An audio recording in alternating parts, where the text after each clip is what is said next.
Olá, meus queridos irmãos e irmãs, nós somos a Paróquia Nossa Senhora Consolata, eu sou o diácono José da Cruz e esse mês de outubro estamos dedicando ao tema dos sacramentos, uma breve formação sobre a origem histórica de cada um deles, muito rápido, muito abreviada, né? E uma reflexão em cima disso. Peçamos aí que a nossa Mãe Maria Santíssima nos ajude. Ave Maria, cheia de graça, o Senhor é convosco, bendita sois vós entre as mulheres, bendito é o fruto do vosso ventre, Jesus. Santa Maria, Mãe de Deus, rogai por nós, pecadores, agora e na hora da nossa morte. Amém. Divino Espírito Santo, iluminai-nos, sede a nossa força e o nosso entendimento. Hoje nosso encontro é sobre a Eucaristia. Como é uma reflexão um pouquinho mais longa, né? Nós apresentamos o batismo e o sacramento da penitência, cura, e hoje apresentamos o sacramento da Eucaristia para vocês. É o sacramento central da Igreja. A Eucaristia é o cume da nossa liturgia.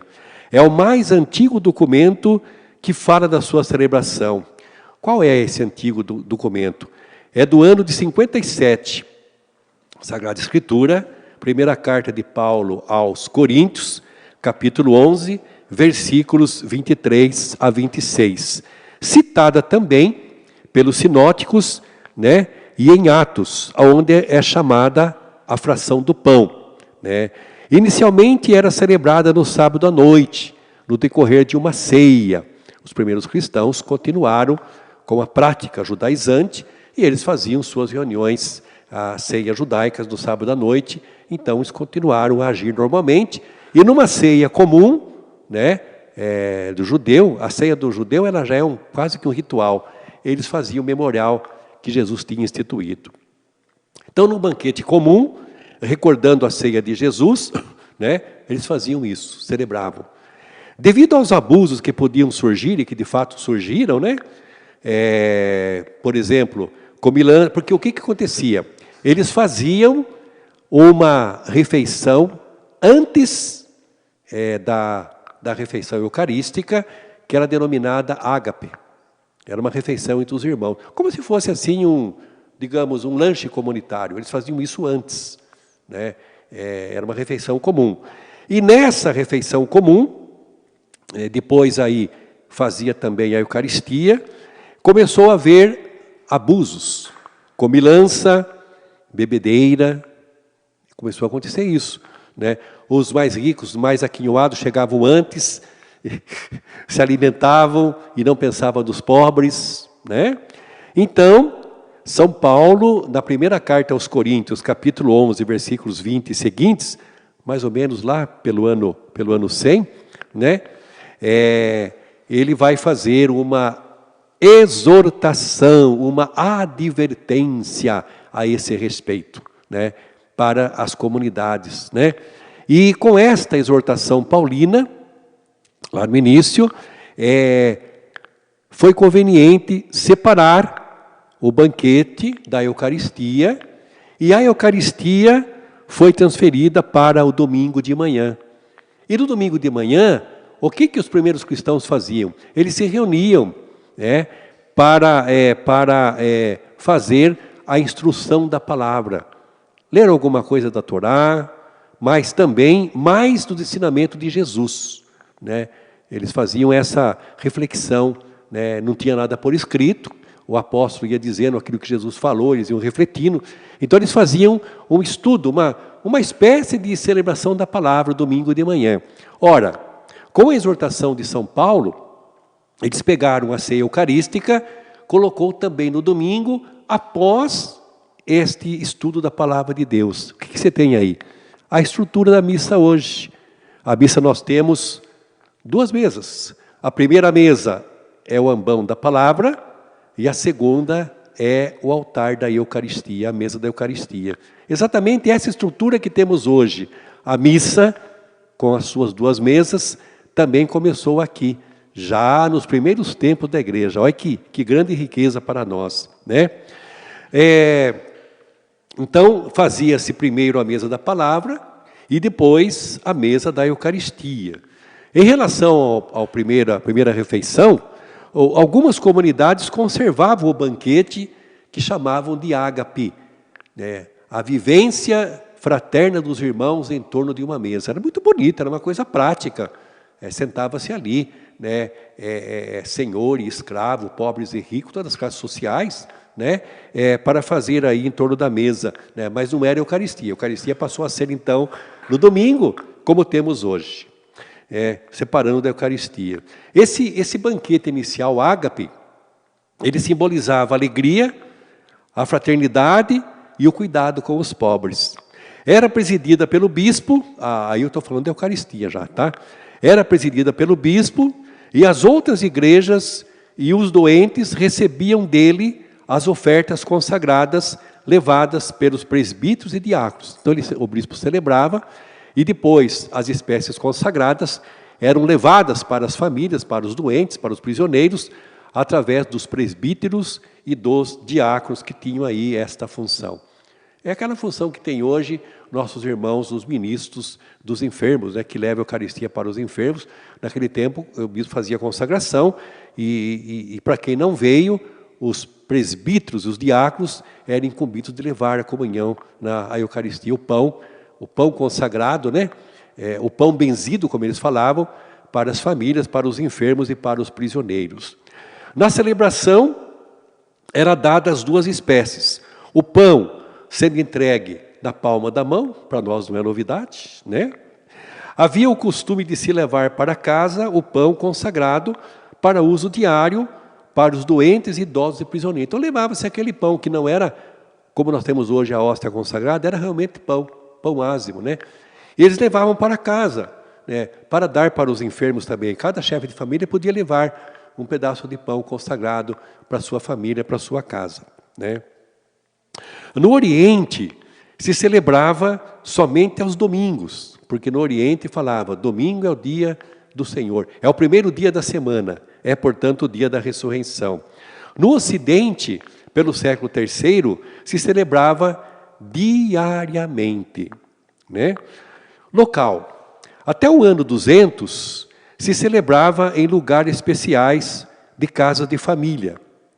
A partir do ano 200, século II, portanto, já se atesta a construção de verdadeiros e próprios locais de culto, igrejas, preferencialmente perto de cemitérios, sobre túmulos de mártires, simbolizando a união da fé entre os santos e os vivos.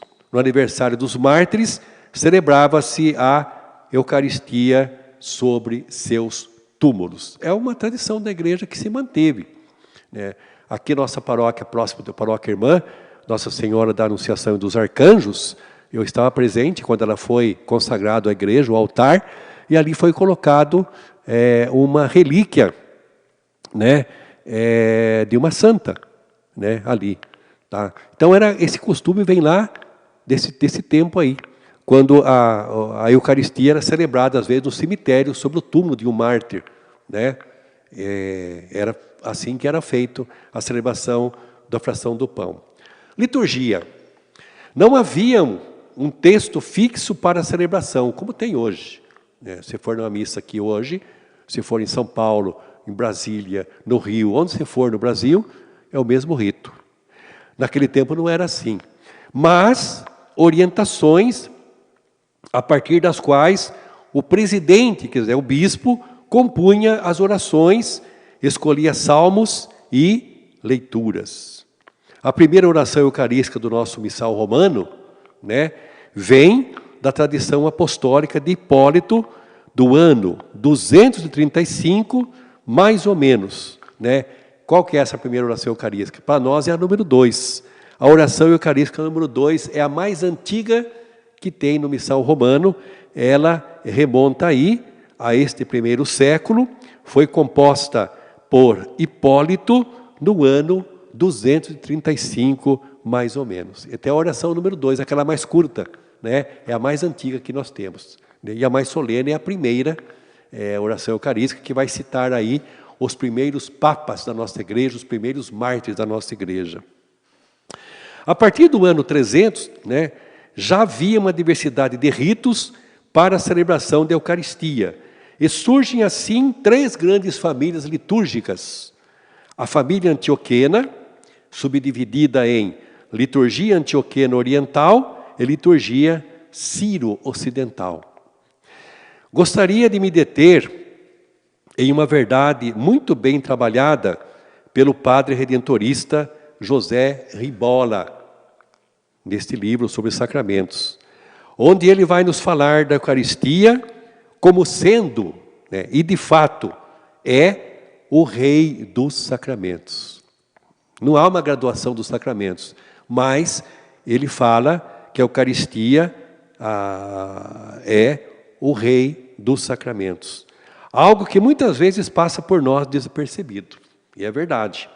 Todos os sacramentos, né, como já vimos, foram instituídos por Jesus Cristo, como encontro, né, segundo aí o texto do padre José Ribolla, o encontro de Cristo conosco, comunicando-se sempre mais a vida da graça e comunicando-nos o Espírito Santo, fazendo valer em nós a graça sacramental, que é a graça, o auxílio específico próprio de cada sacramento para agir naquela circunstância da nossa vida, na qual recebemos os sacramentos. Nessas ocasiões, Jesus se encontra conosco através dos sinais sensíveis, a palavra, o gesto, a água que dá vida, o óleo que unge, e de modo especial, Jesus se faz presente na forma humana do ministro do sacramento que o representa. Isso é válido para o sacramento do batismo, o sacramento da penitência, o sacramento da unção dos enfermos, o sacramento da ordem e o sacramento do matrimônio. Isso que eu falei para vocês agora. Mas há uma distinção. Na Eucaristia, a presença de Jesus não acontece só através de sinais e do ministro, mas ele está presente de um modo diferente. Tem uma presença real, pessoal, substancial, em corpo, sangue, alma e divindade. É, portanto, diferente dos outros sacramentos. Nos outros sacramentos, Cristo nos comunica a sua graça. Na Eucaristia, Ele próprio se dá a todos nós. Perceberam a diferença? Por isso se fala que a Eucaristia é o cume da ação litúrgica. O que é cume, né? Você fala assim, cumieira, né? Lembra do telhado da sua casa? O ponto mais alto do telhado é chamado cumieira. Então, o sacramento da Eucaristia, para nós cristãos, é o cume da ação litúrgica. Na Eucaristia, a substância do pão, isto é, aquilo que faz o pão ser pão, não está mais ali, pois é convertido no corpo glorioso de Jesus Cristo. O mesmo se dá com o vinho. O concílio já declarou, na Eucaristia, Jesus Cristo está presente verdadeiramente, realmente e substancialmente.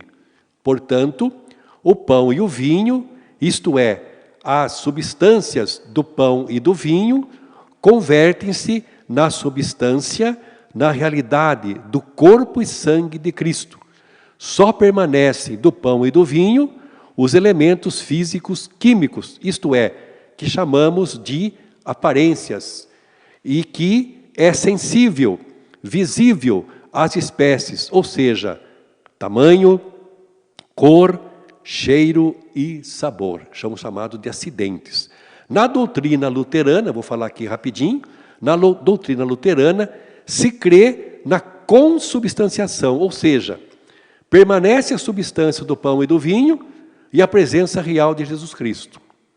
Para os calvinistas, entretanto, a ceia eucarística é apenas um símbolo. Então, transubstanciação é algo exclusivo da Igreja Católica Apostólica Romana e as demais que estão em comunhão conosco.